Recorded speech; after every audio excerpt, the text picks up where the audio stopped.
अभी हम गोपालगंज जिला के बैकुंठपुर प्रखंड में हूँ। यहाँ जो आप देख रहे हैं ये नलजल टावर है। यह बैकुंठपुर प्रखंड का नंबर 1 टावर है। ये टावर चल रहा है या नहीं चल रहा है, पहले मैं यहाँ के लोगों से पूछना चाहूँगा।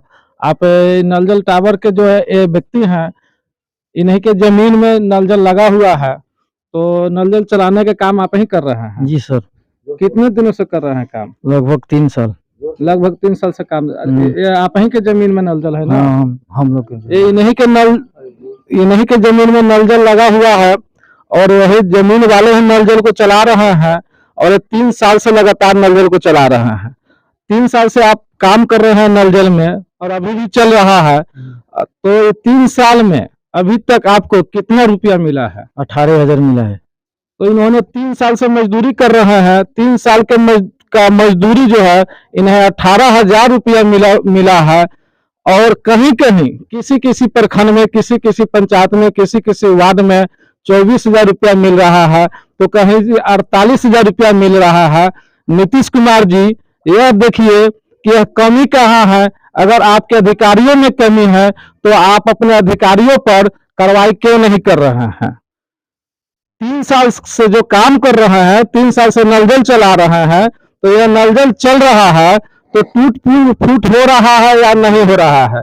नलजल का कहीं रिपेयरिंग करा रहे हैं कि नहीं करा रहे हैं? क्या बिना रिपेयरिंग का ही नलजल 3 साल से चल रहा है? जबकि आपने 24,000 रुपया रिपेयरिंग के लिए भेजे, तो यह इनको 18,000 रुपया मिला। तो 18,000 रुपया में इसको, इस पैसे को मानदेय माना जाए या रिपेयरिंग माना जाए? आप जो है ऐसे अधिकारियों पर कार्रवाई क्यों नहीं कर रहे हैं, जहां 18,000 रुपया में 18,000 रुपया में जो है यह अपना काम भी कर रहे हैं और मजदूरी भी कर रहे हैं और रिपेयरिंग भी कर रहे हैं? यह बहुत ही दुर्भाग्यपूर्ण बात है। नीतीश जी, जो अधिकारी दोषी है उन पर कार्रवाई कीजिए, नहीं तो यह 3-3 साल काम करने के बाद मात्र एक मजदूरी भी सही से नहीं दिया जा रहा है, ना ही रिपेयरिंग का पैसा दिया जा रहा है। तो इसका मतलब यह है कि आपके अधिकारियों ने नलजल को बंद कराने की कगार पर है। अगर रिपेयरिंग का पैसा नहीं मिलेगा, समय पर मानदेय का पैसा नहीं मिलेगा, तो नलजल चलाएगा कौन? अब यह नलजल छोड़ करके लोग बाहर कमाने क्यों नहीं जाएगा? रिपेयरिंग के पैसा जब मिलेगा ही नहीं तो नलजल चलेगा तो कैसे चलेगा? 2019 में ही रिपेयरिंग का पैसा आया, 21 में पैसा आया, 20 में पैसा आया, लेकिन ये पैसा जा कहाँ रहा है?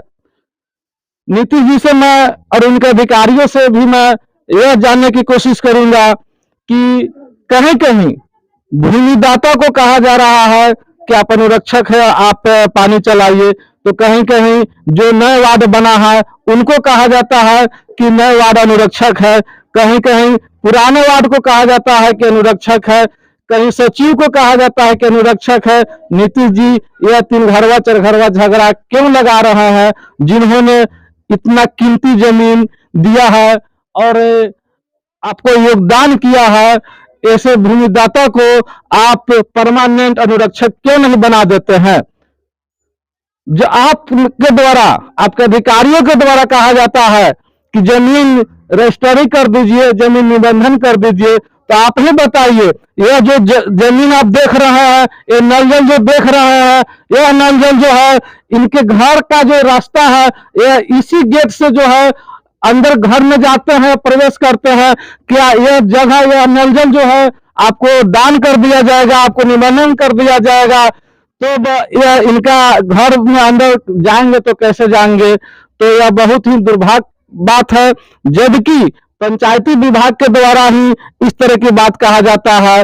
पीएचडी में भी आपके द्वारा नलजल बना है। पीएचडी विभाग का जितना भी नलजल बना है वो सभी के सभी प्राइवेट जमीन में बना है। तो पीएचडी वाला का आज तक एक भी लेटर नहीं निकला है, एक भी चिट्ठी नहीं निकला है, ना ही किसी तरह के प्रताड़ना दिया गया है कि आप जमीन को निबंधन कर दीजिए। लेकिन पंचायती विभाग के द्वारा जमीन वाला को निबंधन करने की बात क्यों कहा जा रहा है? जो इसने 3 साल 4 साल तक मेहनत मजदूरी किया, काम किया, मानदेय का पैसा भी नहीं मिला, रिपेयरिंग का पैसा भी नहीं मिला, और ऊपर से निबंधन की बात हो रहा है। यह नल जल आपके अधिकारियों के द्वारा लगता है कि जो भी नल जल चल रहा है सब के सब अब बंद करवाने के कगार पर है। नहीं तो ऐसे अधिकारियों को जांच कीजिए और ऐसे अधिकारियों पर कार्रवाई कीजिए, ताकि आपका ड्रीम प्रोजेक्ट नल जल जो है वह चलता रहे। अगर आप इस पर जांच नहीं करवाइएगा, अनुरक्षक को पैसा नहीं दीजिएगा, तो बिहार के सभी नल जल बंद हो जाएगा। तो चलिए मिलते हैं फिर अगले वीडियो में। जय हिंद।